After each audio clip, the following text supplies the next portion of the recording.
Supreme Court Justice Clarence Thomas allegedly complained about his salary and considered a potential resignation shortly before receiving several expensive gifts from GOP Megadonors, RadarOnline.com has learned.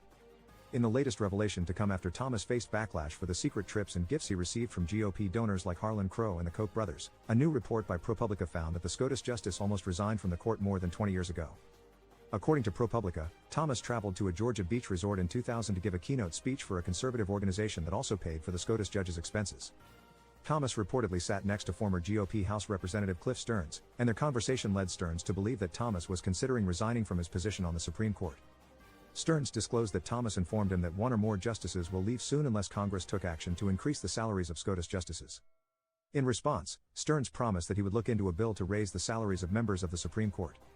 Stearns later clarified that his concern was to ensure that Thomas felt comfortable and adequately compensated in his role as a conservative justice. His importance as a conservative was paramount, Stearns said in an interview obtained by ProPublica. We wanted to make sure he felt comfortable in his job and he was being paid properly.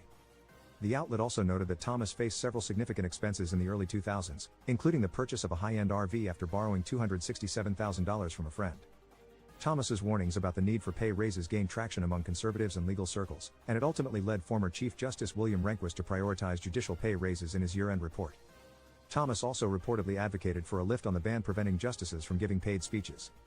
In the years following these events, Thomas experienced a sudden turnaround in his bleak financial situation. In 2003, Thomas received the first installment of a $1.5 million advance for his memoir, a record-breaking amount for a SCOTUS justice at the time. Thomas's wife, who had previously worked as a congressional staffer, also started to earn a salary in the low six figures at the Heritage Foundation.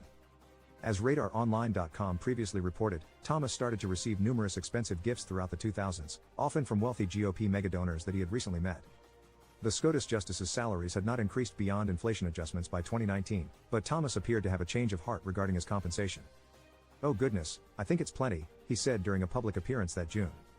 "My wife and I are doing fine. We don't live extravagantly, but we are fine."